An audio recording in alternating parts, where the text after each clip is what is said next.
What's going on, everybody? Welcome to the Anthony Sain Show. Here is episode 165. Here, my boy Kenny Stubblefield. What's up, brother? We are in the building, man. We are here, the Memphis Grizzlies. We are recording this show late on Tuesday night. The Memphis Grizzlies are in the second quarter as we were recording this show. So typically, I'm way behind. Way behind. When I do the show, I'm talking about something that you guys already saw, or whatever. But I'm not that behind today. I'm watching the Memphis Grizzlies beat Phoenix, and it's just a frustrating game. Not as a Grizzlies fan, because I'm enjoying the Grizzlies. What looks like they're going to probably beat the hell out of this team before it's all said and done. Yeah, We're really just kind of systematically, outclassing this team right now. But it's really discouraging, man. And whether you're talking about the Dallas Mavericks or Minnesota, two recent teams who've done it, just watching teams that had good teams that were like either Western Conference Finals or NBA Finals teams, like, fuck their team up for no reason, bro. Like, completely. I'm watching this Phoenix team. They get a new owner. He gets in. He goes against Kevin Durant. You trade away Mikal Bridges. You trade away Cam Johnson. Two guys that probably that have had, between the two of them, so much, hype and trade value for those guys, period. And I'm watching a Phoenix Suns team with freaking Ty Washington on the court, bro. Like, Bowl playing for these. Started for him Like, tonight. bro, what in the hell did y'all do to y'all's team, man? Like, it's weird, man. And I don't even want to mention everybody's on the Lakers' dick right now because of the Luka thing. Cool.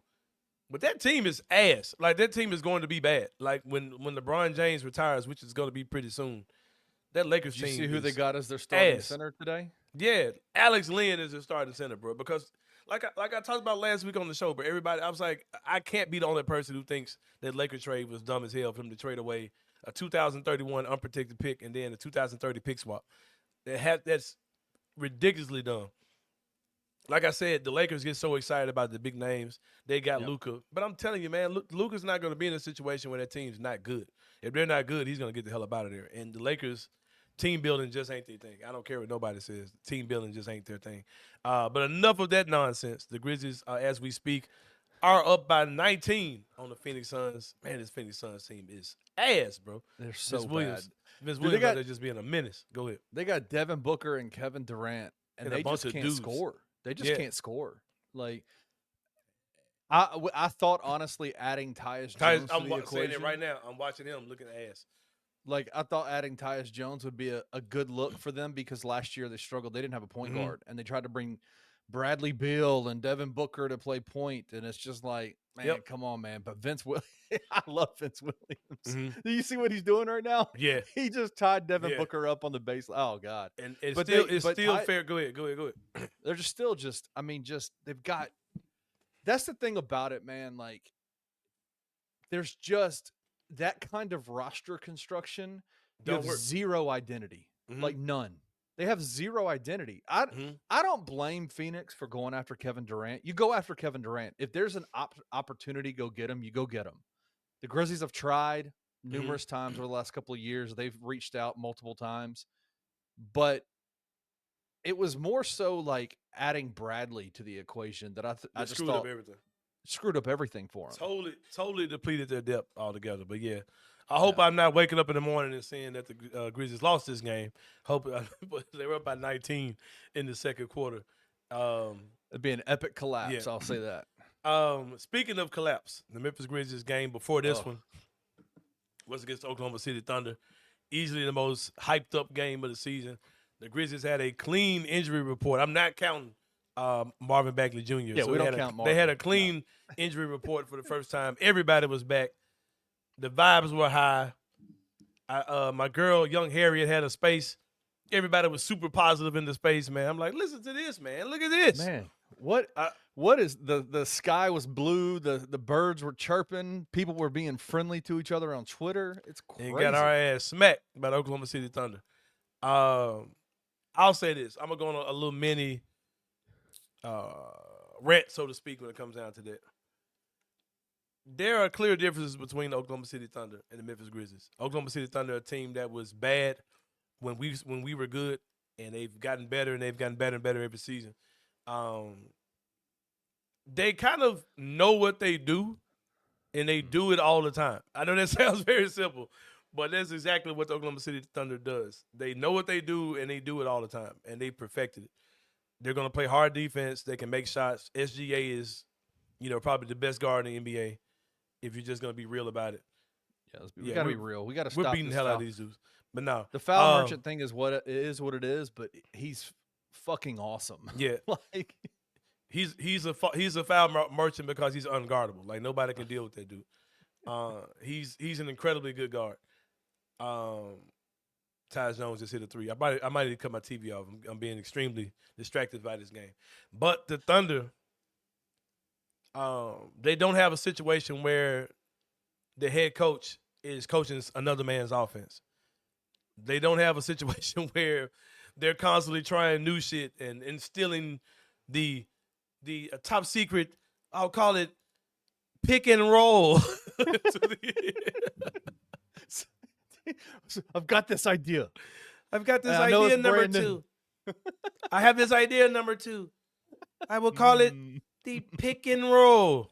The pick and roll. Dum, dum, dum. In this offense, we'll employ our 7'3" big man to make room for our superstar guard. 6'3" superstar guard. And it will clear up a lane. There's just enough space for him to get off an easy shot. I will call it the pick and roll. I got this offense in Europe,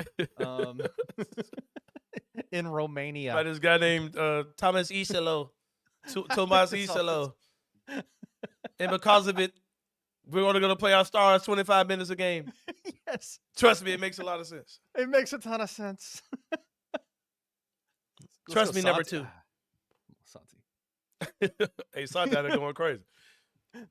Oh, Santi had this up and under move earlier. That was ridiculous. Yeah. Anyway. Hey, bro, we better beat this team, bro. Because this jump was 19, now it's 13. Hey, I'm gonna stop looking at that. All right. Yeah, but anyway, they're just good at what they do, bro. And they've been doing it for a while. They're consistent and they do normal shit, you know. Right. They were getting killed on the boards last year because they weren't playing a true center. So they went out and got a big man that's known for setting screens, rebounding, etc. And they use him. Ooh. They play him to his strengths. They don't have Isaiah Hartenstein shooting threes. They don't have Isaiah Hartenstein in the dunker spot. They use him like a meat and potatoes, set screens, be big, go get rebounds big. And guess what? They're the best team in the NBA. It's a stunning concept. Hey, like what a concept. Now they have some other things about them too that I'm gonna talk about in the second half of the show. But that team is good. Like I am an Oklahoma City Thunder hater. Them jocking our swag bothered me, but that team is as good as advertised. And yeah, they're better than us, bro. Like they're good. They're really good, man. I have no bones about it. We are a very talented team, but that team is better than us. Like they're better than us. Kenny Stubblefield, I'm gonna ask the question. Yep. When you see a team in front of you that you know is better than you, but you do still feel like you're one of the better teams in the league, are you okay with just being good as hell? But just not good enough? Because it seems like this season is just not the season that you're, a true championship contender where you feel like, man, you give us anybody in a 7-game series, we'll win. And I've never felt that way as Memphis Grizzlies because we've never been that team. But this year we have the talent to feel that way.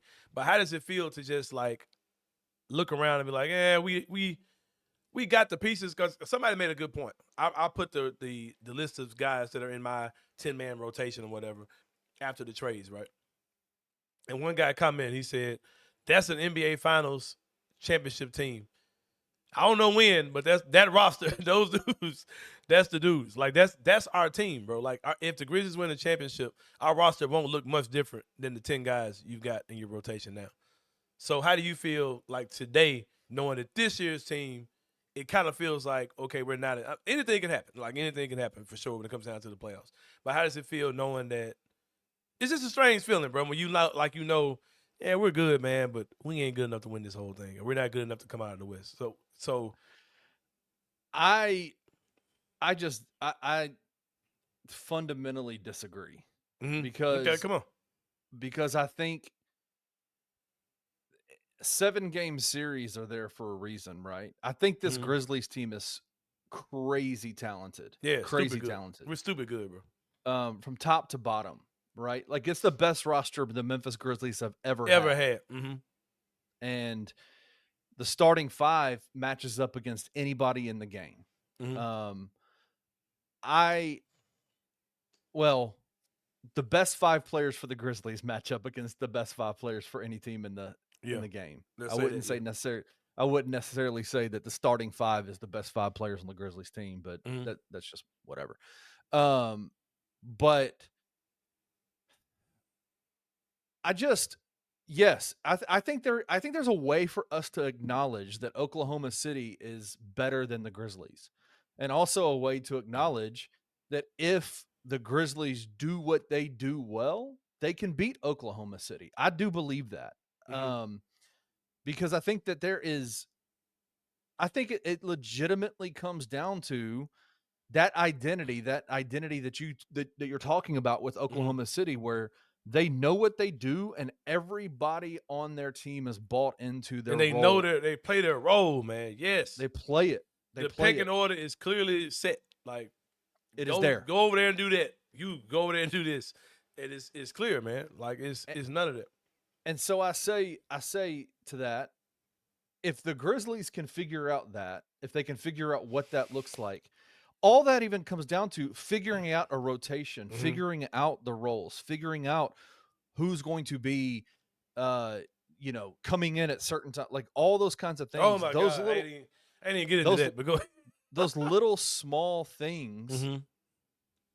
the Grizzlies can match up against anybody. Like there's not a team that I'm sitting there going, there's just no way they can beat this team. They can Mm-hmm. beat Oklahoma City. Like if you were to tell me they play them in a 7-game series, like how many times out of 10 could they beat them? I don't know the answer to that Mm-hmm. question. But Right. I just don't think that it's like this team is talented and good enough to where they can beat any team. Anybody. And Yeah. so yes, it is that loss was demoralizing because you saw obvious flaws. But I'll say this, what I didn't see was obvious like roster like Failure. Like we talent need. Yeah. Yeah. discrepancies. Yeah. Like Yeah. I didn't see talent discrepancies. I didn't Mm-hmm. see that they're just that much more talented than the Grizzlies are. What I saw is they know who they are more than the Grizzlies do. Mm-hmm. And that to me is a it's a product of two things. It's a product of continuity because of injuries, number one, and then number two, it's a product of some really weird Yeah. shit happening. Yeah. Because I can With definitely see. Go ahead, bro. no, you got it. I could definitely see a reality where you're looking at the Grizzlies, and because the thing is, we got so excited to see a clean, bill of health, right? That we're forgetting that these dudes ain't played together at all. Like Vince Williams has played like 3 games this year. You know what I Right. mean? So GG's still revving up from a major injury he had with his foot. And now that you've kind of trimmed the fat, and you got your 10, 11 guys that are in your rotation, it's still going to be, some time before you really know what this team is. And I hope that the, 20-something, 30 odd games you got left in the season, plus the All-Star break, really gives this team an opportunity to really get going in the second half and really gel, really 100%. settle in. That's something that I am, in fact, optimistic about. But I'll say this too, man. If we get in the playoffs, and like I said after the trade deadline, if we get in the playoffs and we're just not good enough, or we just lose or whatever, I'm not gonna be messed up about that at all, man. Like I'm not gonna have this, do this, do that, get rid of this person. I might have some coaching decisions I might need to take a look at. I 100%. might need to ask the question. Okay, I got my roster, I got my dudes. Do I feel like Coach Jenkins is the guy that can take us there? Right. I can see that being a reality too, but I'm willing to live, with all that pretty much. But yeah, man, I tell you what, let's take a break. I got a couple other conversations I want to have for things I would like to see in the second half of the season as we are getting ready for All-Star Weekend. The setup for that, I'll talk about some things I want to see. A certain plea to a certain player on the Memphis Grizzlies. I'm going to make when we come back from the break. We'll talk about that and more on the Anthony Sain Show. We'll see you guys in a minute.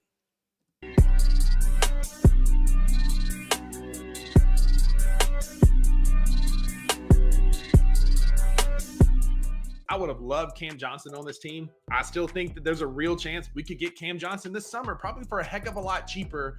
But I am completely fine with betting on the leaders that we have on this team, Ja, Dez, and Jaren, and the youth that we have on this team with Gigi, Jalen, Vince, and Edie, and let's see what happens. Yeah, I would have been much angrier at the trade deadline if Cam Johnson, Colin Sexton, John Collins, all these guys were moved to other teams, but they weren't. You can blame Zach Kleiman, say he couldn't seal the deal, whatever. But chances are, I'm going to bet money that the reason why these players are not playing for the Grizzlies is because he was not willing to give up G.G. Jackson, Vince Williams Jr., or Jalen Wells. And call us apologists or purists or whatever you want, but that's the fact. Like, that's very likely what happened, and I'm going to choose to believe that he stood on business and said no. Tune in to the Two Buck Sports Show with Rusty Witten and Drew Gann every Tuesday and Thursday live at 12 p.m. on the Bluff City Media YouTube channel.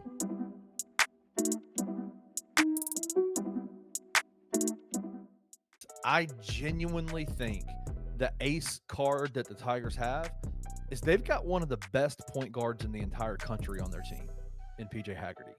I think he is an equalizer, but I am almost as interested in seeing what PJ Haggerty does in the postseason as I am what the Tigers do in the postseason, because I think they're inextricably linked, right?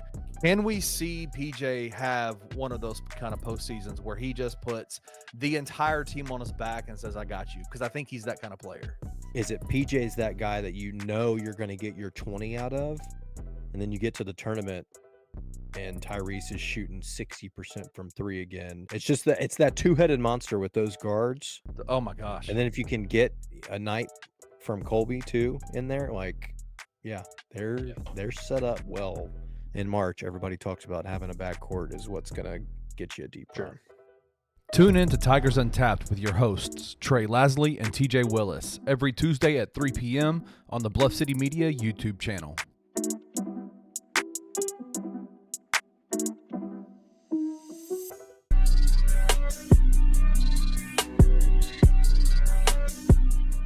All right, y'all, welcome back to the Anthony Sain Show. I was watching the Tigers Untapped clip. I was just wondering, hey, Tiger Nation, what are the Tigers? Do you believe? Do you believe now, bro? They're not losing again, bro. I don't. No, I think they've gotten through the hard part of the schedule. Like, who's left? Like, they got to play UAB again, right? Yeah, you got to play UAB in Birmingham, but UAB is now, they just lost to East Carolina tonight. Yeah. They're second. They're 2 games behind the Tigers in the conference. Like, hey, it's over with, bro. I think the only concern that anybody should have is potentially what's going on with Tyrese Hunter's knee. But, yeah, for sure. But I'll say this. This has been going on all year with Tyrese. Yeah, I heard. He was straight peeling that John. He had a bad knee. Yeah, I mean, he's had an issue the entire year where all it takes is and I might try to get Dr. Buckets to do something about this because I think it'll be helpful to Tiger fans. He's been doing a lot with Grizzly stuff. Yeah. But Marvin Bagley, freak ass knee. Yeah, I mean, well, it's just there's something that needs to be done. Freak ass ankle, I mean. I'm sorry. Go ahead. No, is it yeah, that's a weird injury, that Marvin Bagley thing. Anyway, the only concern I have is that there was some swelling in it, right? Like that why, like what happened, what irritated it to the point where there's swelling in it, because that hasn't been the case. But I'm not that concerned. Penny said it today. He said, man, if you're gonna miss a game, miss it now instead of later. You know, like he is so uber confident and comfortable with this team, man. I love where the Tigers are at. I think they're gonna be just fine. I think they'll be good, man. Shout out to them. Shout out to them. They got, 6 more games left in the regular season, whatever. Yeah, something like that. Yep. Yeah. Everybody's saying that all roads are leading to them being or a 4th or 5th seed in the tournament. Sign me up for that type of shit, for sure. I'm watching the game. It's now halftime. The Grizzlies are up 12 on the Phoenix Suns. Really hoping I hope that after all this shit I'm talking, that I wake up and I'm about to go to bed as soon as we get done recording.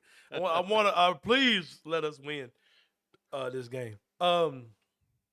Speaking of please, Kenneth Stubblefield, I'm gonna talk about damn. something that I am pleading to happen. Right now, the talk of the Memphis Grizzlies is that Jaren Jackson Jr. is the best player on the team. He's having the best year. He's setting up to have a supermax contract, which means he will be an All-NBA player. He's also a candidate for Defensive Player of the Year. I'm watching Jaren now just dominate. Like, you give him the ball, he's cooking. Whoever you give the ball, whoever's guarding him. But I'm gonna say this, Kenneth Stubblefield. Jaren Jackson Jr. is easily my favorite player in the league. Like, he's my favorite player. Like, I'm unashamed when I say that Jaren Jackson Jr. is my favorite player in the league. Right. But even with that being said, let me go back. And because he's my favorite player, I have a lot of biases towards Jaren Jackson Jr., right? Like, you can't really tell me nothing wrong. I could create a narrative. I don't care what y'all are talking about. I'm taking Jaren Jackson Jr.'s side. But with that being said, I'm not okay with saying that Jaren Jackson Jr. is the best player on this team, even though it's true. I don't want people to misunderstand what I'm saying. I totally acknowledge that Jaren Jackson Jr. is the best player on this team, but I'm not okay with it. Right. I want to live in a world where Ja Morant is the best player on this team. Yep. And I want to live in a world where no matter how good Jaren is, Ja's better. Because if Jaren's this good and Ja's better than him, that's a team that can destroy anybody in the league. Now, there are some people that say that, Ja's got some mental stuff going on. He's got some physical stuff. I'm seeing him wrap his shoulder up every time he sits down. He missed a couple games, allegedly, because of a shoulder situation. All these things with Ja, right? I see it. I get those type of things. But my plea to Ja Morant is, dude, damn these refs. Damn the no calls. Damn whether they're setting screens for you or not. After this All-Star break, starting today against Phoenix, he's cooking against Phoenix. I'm watching him now. He's cooking. Bro, go be the best player on this team, man. You're one of the best players in the world. Go be the best player on this team. I just bought another pair of your shoes, man. I owe my kid a couple pairs. There's a great pair that Santi's wearing right now. I see him on Santi's feet. I've seen him on all these different websites, but I can't find him on Nike with the swoosh discount. I'm not buying shoes if they're not discounted on Nike. Ja, this is not personal towards you. Anybody that's a Ja fan understand that I love Ja Morant. He ain't my favorite player. That's 13. But we need 12 to be 12, man. This second half of the year, bro, you got to do it, man. Like I said, it ain't about the refs. Then, Ja's thing has always been the people who co-sign stuff they probably don't need to co-sign. And that's from front office to fans to media, whoever. Like, bro, we got to start holding Ja to a higher standard. I'm not saying we got to criticize him or shit on him, all that type of stuff. But, man, bro, you got to go there, man. Like, when we're playing teams like Oklahoma City, you got to go there, man. Like, you got to go. You got to lead this team. You got to be the best player. And, man, like I said, I'm still to this day arguing with people in random comments and conversations when I said that Ja Morant is the most important player to the city of Memphis when it comes down to basketball ever. And that's including whoever you want to say. Ja Morant is the most important player ever. Like I said, I'll say this now and I said it back then. Penny Hardaway ain't never played a professional NBA game with Memphis across his chest. And the fact that Ja Morant does that, he is the most important player to ever play basketball in the city of Memphis. But, bro, you got to go there, man. Like, the body language, the energy, the complaining and not getting back on defense, bro, get out of here with that, bro. Like, we need you to be the face of the NBA. We need you to be the guy that people are saying not only will the Memphis Grizzlies win championships, but how many will they win? Because if Ja takes it to the level where Jaren's here, Jaren's one of the top, he's going to be named one of the top 15 players in the league according to the All-NBA teams. We need you to go here, Ja, regardless of whether you're not going to be on one of those teams because you missed too many games. But, man, this second half of the season, bro, we need you to go to that level. We watched you scoring 30 points a game, bro. We watched that happening, averaging damn near 30. Like, we remember you being that dude in MVP conversations, all those type of things. Like, we know it's in there, man. Like, but you got to hold yourself to that standard. You got to hold yourself to go be that dude because the city behind you, fans behind you, media behind you. You got fans in the media, bro. You know what I mean? Like we're a fan base, man, that not only just cares about winning and losing, like we care about our dudes' mind being right, man. We care about these dudes being healthy. All those type of things. We're a fan base that really cares, bro. And we want to see 12 be 12. And I'm hoping that when I wake up in the morning, he's going off for 30 something on this Phoenix team. He's had a good first half, you know what I mean? But bro, you gotta go there, fam. And the work you putting in the summer, trust your work, man. Trust the floater. Trust the mid-range game, bro. Like all that. Like you're doing it. Like we were watching videos of you doing it. We saw Jaren doing all this crazy stuff with Chris Johnson. Like, man, what is Jaren doing, bro? And he's actually killing dudes the same way he was killing on these videos we laughed about a couple years ago. Like Ja, trust your off season, man. Like for real. Like go hoop, bro. Just go hoop. When you first got here, you were just flat out having fun and hooping, and you start being unguardable. Unfortunately, man, the league is catching up with you. Teams are scouting you different. They're prepared for you. Man, just take your game to the next level, bro. Go there. But like I said, I acknowledge the fact. I'm going to wrap it up. I acknowledge the fact that Jaren Jackson Jr. is the best player on this team. But I ain't okay with that, bro. I need 12 to go there. I need 12 to be that dude for sure because I know it's in him.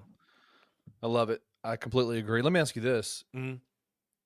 If you had to give 3 areas, you talked about accountability, right? Mm-hmm. Like there needs to be some accountability here. There are no free passes. I don't think when we see things like it should be called out, right? Like, and I know our voices don't really in 12's universe. It doesn't really matter. We ain't nobody. Right? He'll never see this. He might. Like though. he'll never. He does scour the internet for Ja Morant content. Yeah. He might see it, but it's not going to penetrate, right? But if you were to sit down with him and say 3 things, like these are things that for you to get there to where you're talking about that level, what are those 3 things that you would say? Are they physical? Are they mental? What are they? With Ja, it seems like it's all mental. It seems like all the stuff he needs to do is all mental. One, he's got to turn down the noise. He's got to, man, don't get off Twitter for a couple games. Get the fuck off Twitter, bro. Like get the hell out of there. Like for real. Like there's no benefit to you searching your name at night or you responding to ads. You know what I mean? Like get away from that negative energy. Like anything like that, get away from it. And also, man, get away from some of this positive energy too, man. If you got people around you and all they got is good shit to say about you and all them kissing your ass and wiping your ass, man, get them people hell away from you, bro. I can tell you a lot of mighty people that fell because they weren't held accountable. Nobody was challenging. I can tell you a lot of people like that. So that's one. Stay away from the negative energy and don't be around too much positive energy either. That's 2 right there for sure. And number 3, man. I'm sorry. And number 3, just bro, believe in yourself, man. Yeah. Have confidence. Like, you that dude, bro. Like, at the end of the day, you got it. Like you were the kid, playing on the secondary courts in the AAU tournaments. A few years ago, that was you. And now, man, you're one of the best players in the league. You the same dude, man. Same Ja. In church, we say same God a lot, right? The same God that got you from this, brought you through this, he'll bring you through this too. You the same Ja, man. The same dude who brought us through this, you the same dude that can take us to the next level, take us to the championship, my guy. Yeah, go ahead. Do you think that there's a part? A couple of years ago, I saw somebody say something on Twitter the other day, like, "Man, I'm watching 2022 highlights of Ja, and it's just incredible what he did." Right? Yeah, the man was going out. But you saw there was a lot of stories out there, right, about kind of some of the stuff that was going down. Do you think that? Have you ever seen the movie Major League 2? I have, but I don't remember. Charlie Sheen was the guy who he came in and he was the flamethrower closer and just this bad boy and got in trouble all the time and all this kind of stuff in Major League 1. Major League 2, he comes back and he's suited up and like corporate and got handlers around him and he's got people around him that are all and he's the music is gone and he's just terrible. Like he's just not good. Like he's just not good. He's got that edge is gone. Yeah. And then in the final game of the year, they bring him in as the closer. He had lost his job. He had lost his job as the closer. They bring him in as the closer, and all of a sudden the music starts, and the entire fan base, the Cleveland Indians fan base, goes nuts. He's back. Is there a part of that? Are we dealing with that a little bit? Yeah. Like, has some of the edge been taken away from him? Yeah, I mean, I think it has, man. And that's not a slight at him. That's just human nature, bro. It's human nature. When 100%. you're the guard coming into the league, coming from the small school, coming from the small town, and you got stuff to prove. You know what I mean? You got that edge. And then, like, once you get to, the Nike deal and all this type of stuff and endorsements and top selling jerseys and all that, you kind of feel like you've arrived, bro. But he's got to find a way. That's why Michael Jordan was always making up shit to be angry about with dudes. And why Shaq was made up that man said he made up a story about David Robinson, didn't give him his autograph as a 13-year-old. Like, bro, really? But you gotta do what you gotta do, 12. Like, you that dude, bro. You have all the skill to do all those things, man. Like, but it seems like it's all mental, man. He just got to get his head right. But like I said, man, he'll be all right, bro. But he's got to step up to be the best player on his team. Like, Jaren's my dog. Jaren's my guy, bro. That's my dude. But man, I don't want you to be the best player on this team, bro. Like, I need y'all to be the best player on this team. Like, I'm sorry, I need Ja Morant to be the best player on this team. But that's all I got for that, man. But I'm gonna talk about one more thing. I have one more plea. I have a plea to the people of Grizz Twitter, my friends, my family. Please be patient with me as I ride this Marvin Bagley train till the wheels fall off. I tried Kenneth Stubblefield. When the trade came on, I tried to hide my feelings. I tried to act like I tried to water it down. I tried to hold them in. I tried to suppress them. I'm gonna remind people who really go back with me, back to the days when me and my boy Cam Rose were doing the Outsiders podcast. We had a show, and we had my guy, the GOAT, Gary Parrish, was in my house, my duplex in North Memphis. Gary Parrish was at the house. It was me. This is before in North Memphis with this you. This is before StreamYard.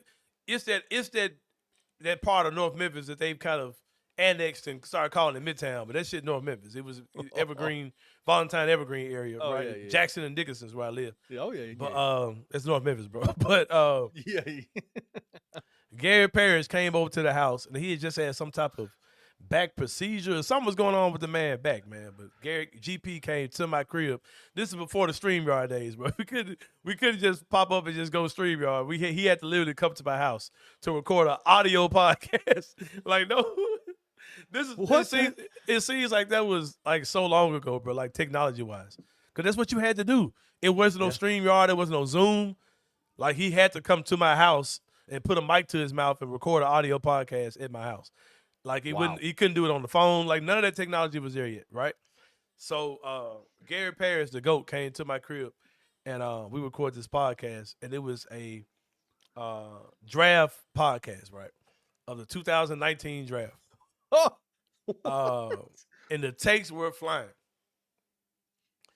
And I'm a turn into Gary Parrish for a moment, Kenny Stubblefield. He said, "This is Gary. This is my guy, bro. If I borrow anybody's style, if I borrow anybody's cadence, it's Gary Parrish. Trust me." So here's Gary at my house. Just kind of a summation of what he was doing.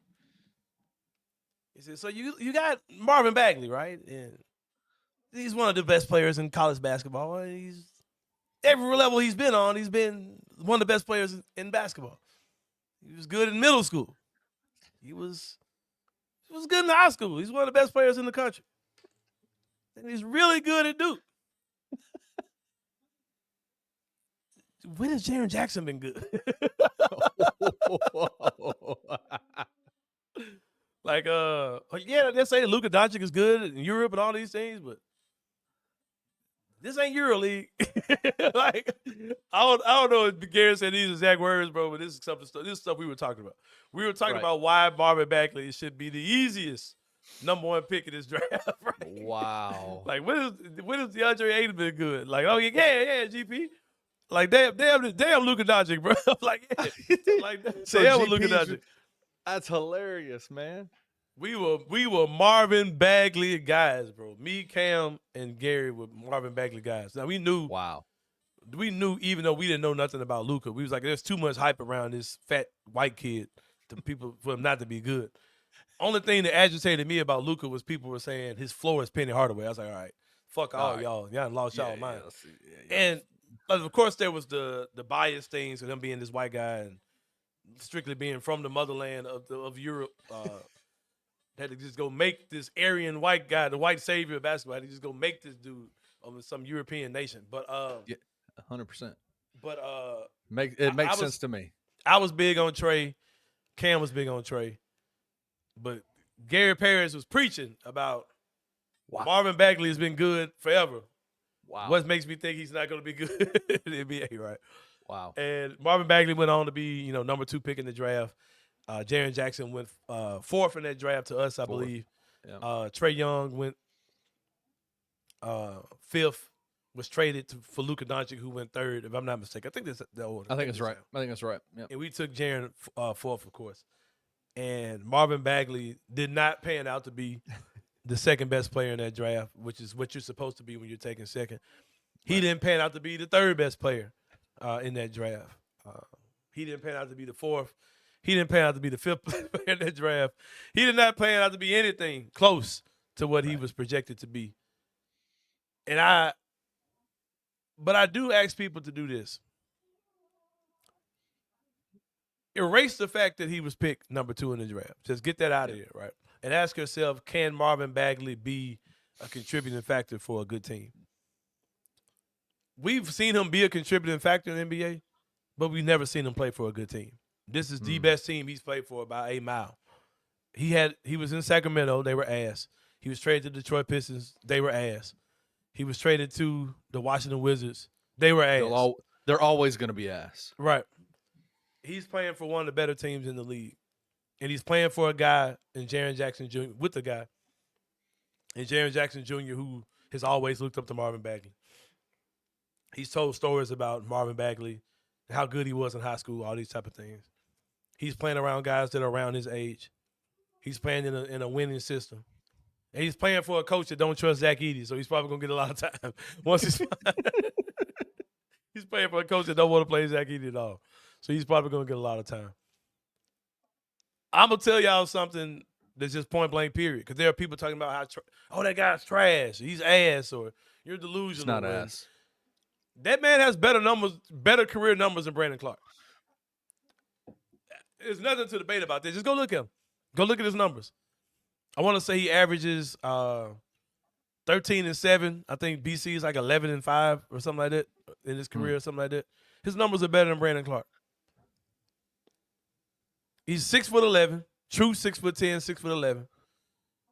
I think he has like a 7-foot something wingspan. 7'1". Yeah, he's been a very good NBA rotation player. He's not the number 2 pick in the draft. He ain't that good, but he's had a decent career. Like, his numbers throughout his career have been decent. He's having a down year this year because of injuries, but I think that once we get him and get him going, man, I could definitely see that dude helping us, like, for sure. He can rebound. He can shoot threes. Come on, man. Like, bro, do you understand how redeemed I would feel for Marvin Bagley to come here and end up being in this rotation and end up being good? Yeah. Come on, bro. Yeah, he's been in the league 8 years. Yeah. And he's only had 1 year where he's been less than double-digit scoring. Yeah. And what's his career average? What is it? Is it 15-7, something like that? In 20-some minutes a game? Well, do you want to take out this Washington year where he's averaging 4.9? Yeah. It's probably, I mean, dog, I would say he's like, probably. what is it, including this year? What is his overall? 12.4 career. And what? Points. And what? And rebounds? 6.7. All right, what's Brandon Clark's numbers? Oh, God. It ain't that. He's good, man. Like, if he's good. And I think if he's healthy, he can help this team. Like I said, you can't compare him to, he's a bust. He shouldn't have got taken number 2. I'm with you. No lie, you shouldn't. So look at Josh just playing basketball and getting these foul calls, man. That's what I'm talking about, man. Let's go hoop, bro. Damn these refs. But anyway, I'm pulling for Marvin Bagley. You should pull for Marvin Bagley. My guy Gary Parrish is pulling for Marvin Bagley. And I text GP after we made the trade, right? I said, GP, we got our guy, man. GPU was like, "Oh man, fuck that." He didn't say that, but he was like, whatever. It's just funny because, like, you hear clearly they don't trust Zach Edey. They're not using him properly, I don't think. But what's been the guy that everybody has said they should have gotten instead? Khalil Ware. Khalil Ware, yeah. Right? Yeah. And it's like you're adding a guy who's about that same height with that same kind of skill set with 8 years of experience, and he's 25 years old. Yep, and he's got a point to prove. And he's got a point to prove, and he's coming off an injury, playing for the best team he's ever played for. Yep, Listen, it doesn't. I don't know what he's going to do cracking the rotation wise. I don't. We talk about will he crack the rotation, man. Damn the rotation. We don't know who's going to crack the right. Everybody cracks the rotation apparently for the Grizzlies, right? You never lie. So can you breathe? Yes, go play. Because bro, if I see, bro, why the fuck are we still playing fucking Scottie Pippen Jr. and Ja together? Like, bro, we got Luke Kennard, we got Vince Williams, we got all these dudes are back. Like, why the hell are we playing Ja and Scottie? Why are we playing Scottie Pippen Jr. at all? Is one question I have. But literally, like playing him with Ja is insane. Literally, just put Scottie like. We don't have to do new shit. Just let him be the backup point guard when John needs to take 5, 6, 7 minutes. Ooh, Ja did something nasty. My bad. Go ahead. I believe my energy might just be drawn to 12 right now, man. I think he's feeling it right now, bro. Yeah. I think he heard my plea, man. I think he heard my prayers, man. Let's go. You saw that move. That shit was clean. But I tell you what, man, we about to get up out of here, bro. It's been a good show, man. Me and my boy just been chopping it up for the past 45 minutes. Man, share the post, man. Share the show. Get in the comments, man. Hey, seriously, I asked all this, and I ain't get nobody to do it. In the comments, put your they Twitter. all did. Everybody Why did. ain't you see it? It's on YouTube. Is it in the live or is it in the actual comments? Actual comments. You gotta help me find that, bro. I gotta go back and look at the comments. I'll from go Thursday find show? for you. From Friday show, Yes, me? dude. Yeah, I literally legitimately was like, I was like, why is everybody posting their ets in here? You forgot. And then I forgot that you had asked them to Was do that Friday show or Wednesday show though? Friday? It was Friday show. Yeah, it's Friday show. I go look at Wednesday too, because I'll make sure I follow all y'all. I'm gonna start a little group chat for all the people who watch the show. Yeah, man. We gonna, man, I ain't got, man, you notice, but I ain't even talking Grizzlies on Twitter no more, man. Y'all don't deserve this. Y'all don't deserve me, man. Y'all don't deserve me over there, man. Hey, man, I gotta stay away from Quam listeners on Twitter, man. I ain't got time to be playing with y'all, bro. Hey, all I say is this. This is the only spot that the only spot, the exclusive spot to watch the exclusive spot to watch. For now, goddammit. But for now, if you see me anywhere else, you better get your paycheck out. You better get your checkbook out, cause hey, today's price ain't yesterday. Yesterday's price ain't today's price, man. Quit playing with me. Hell no, man. But we'll get into more of that in time. It's not gonna be today, but it'll be soon. It'll be one day. We'll talk about it. It just ain't time yet. It ain't time. We'll get into it. But we got some people we gotta bust out. Because people we gotta, address on some shit real fast. We're gonna deal with all that soon, very soon though. But for my boy Kenny Stubblefield, for my boy Perry Sharkey, it's Valentine's Day week. You ain't even finna see this nigga after 9. It's over. It's over. It might somewhere booed up type of shit. Hey man, real quick. My daughter just got her first Valentine. For real? Oh, bro, I don't even have that conversation. Bro, I'm freaking out a little bit over here. Bro, I don't. How old is Sailor? 13. No. Well, she's 12, about to be 13. No. She's so excited, bro. I was having that conversation, the girls' conversation with Gabe. So funny, bro, and it's so scary because Gabe is still a freaking baby to me, bro. It's just that some of the conversations that me and him have, the stuff he talks about, I was just like, oh man, it's crazy. It's crazy. I ain't ready for it. But man, we about to get up out of here, bro. I'm about to get into bed. I ain't watching the rest of this game. We were up by 17. Jalen Wells shooting a 3. Damn, man. Everybody else. Anyway, yeah, we about to get about this joint, man. For my man Kenny Stubblefield, for my boy Perry Sharkey, booed up in love in this lovers lounge Valentine's Day week. It's been real. Hopefully we'll get Paris. Hopefully Thursday we can record a little earlier so my boy Paris can get on here back. Hey, Paris don't even when we get in the group chat and say nighttime, Paris don't even respond. Like he don't even respond. Y'all know where it coming, man. Y'all know it. Y'all know that. Y'all know my answer. My silence says a lot.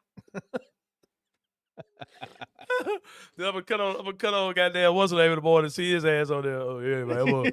Yeah, man. You know, it was Ja. You know, hey, Ja played ball. No, that's it. All I know is like Ja Jared, they were hooping, that's it. The deepest voice ever, man. I ain't never Man, heard Paris so nobody funny, bro. Shout out to Paris to be the only person actually using the stuff they recorded in the locker room. It's so crazy. Like, bro, what do y'all be doing, bro? What is? What There's do a bunch of people, even on the There's 40 Tiger people. side. 40 Even on people in the the locker Tiger room. But ain't nobody putting down none of the shit they record except Paris does and Sharon Brown does, but she does hers on TikTok. But ain't nobody. There's 40 people in the locker room, bro. What are y'all doing? What are y'all Hey, bro, doing? seriously though, like Grizzlies like post game coverage is not like it used to be, bro. Back in the day, you would have clips from everybody's phone. Like, bro, like what in the hell is going on? Like, why is there nothing? Nothing. Oh man! All right, bro, I'm out this job, man. Hey, keep dropping y'all ads in the comments, man. Me and Kenny, we're gonna collect them joints. We're gonna start a little group chat or something, man. Just show love to start a little community with y'all. Y'all know what it is, bro. We about to slide about this joint, man. We'll see y'all Friday, man. Hope this is a Grizz dub. I'm waking up too. Somebody go to sleep on this shit. In the comments, tell us did we win or lose, man. Tell me what happened, man. But anyway, we'll holler at y'all, folks. We'll see y'all Friday, man, and we out. Thank you for listening to the Anthony Sain Show.